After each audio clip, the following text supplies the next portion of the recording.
La corriente priista Democracia Interna, por ejemplo, ha señalado como principal responsable de estos resultados al presidente Enrique Peña Nieto y a sus colaboradores. Dicen que ellos llevaron al partido a un abismo de errores. En una carta difundida entre los militantes destacan el error de los gobernadores jóvenes que no tenían experiencia y que solo pensaron en favorecer su enriquecimiento personal y de sus grupos cercanos, pues nada más de pensar en Javier Duarte, César Duarte, Roberto Borges y algunos otros. Destacan además el clientelismo y manejo irresponsable del partido por parte del presidente al poner candidatos débiles por ser amigos y luego gastar dinero y esfuerzo sin decir su nombre para atacar a Ricardo Anaya. Finaliza pidiendo a los militantes que se reconstruya el partido a través de una discusión abierta.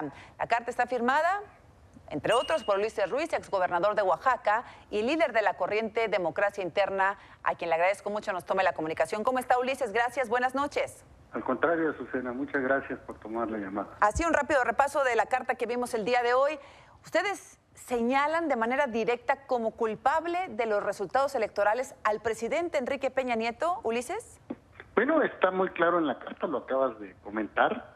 Es una parte de esa responsabilidad de una serie de errores que se cometen desde el 2016. Nosotros lo estuvimos señalando, estuvimos hablando de la dirigencia de Enrique Ochoa para que el PRI se abriera y pudiera ser electo el dirigente por los militantes del partido. No nos hicieron caso, fuimos a la asamblea a pelear nuestra posición. Nosotros nos opusimos a la apertura de los candados que no eran necesarios y lastimaban a la militancia.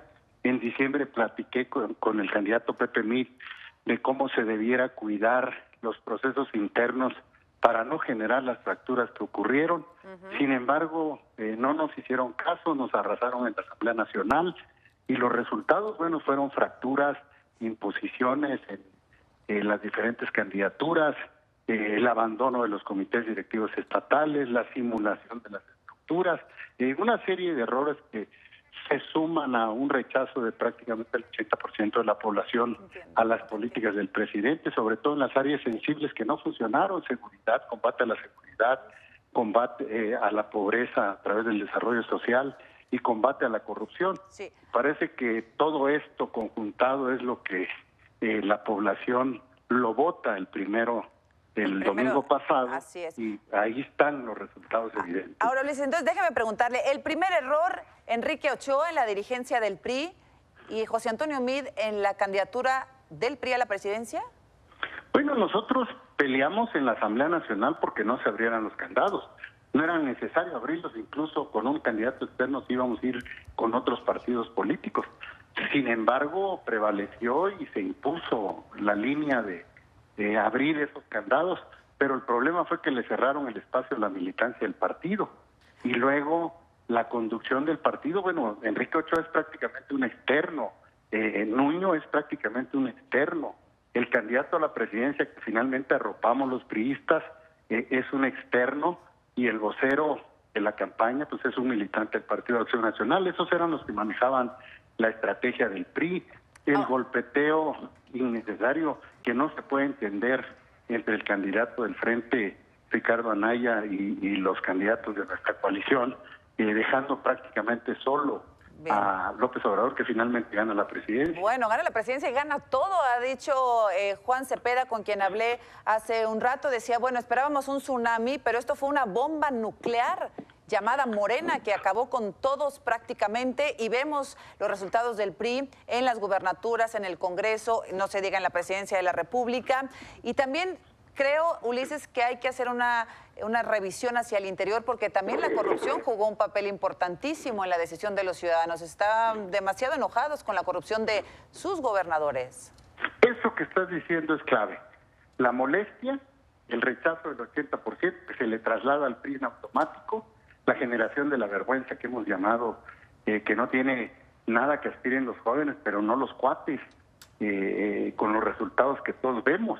El voto del domingo fue un voto de crispación, fue un voto de molestia, fue un voto en contra de esa inconformidad y en contra del rechazo que traemos a las políticas del gobierno federal que se le trasladan al PRI. Eso está muy claro en los resultados y el carro completo que se lleva Andrés Manuel, que gana la presidencia y gana prácticamente la mayoría en el Congreso, en la Cámara de Diputados y en el Senado. Ahora, las gubernaturas y presidencias municipales y diputaciones locales. Ahora, tendrán que rendir cuentas sobre la Casa Blanca y sobre Malinalco y un montón de cosas. Tendrán que rendir cuentas todos los protagonistas de entonces, pero muchos o algunos están en las listas de senadores y diputados, Ulises. Es decir, parece que no se entendió la lección ni el mensaje de los ciudadanos.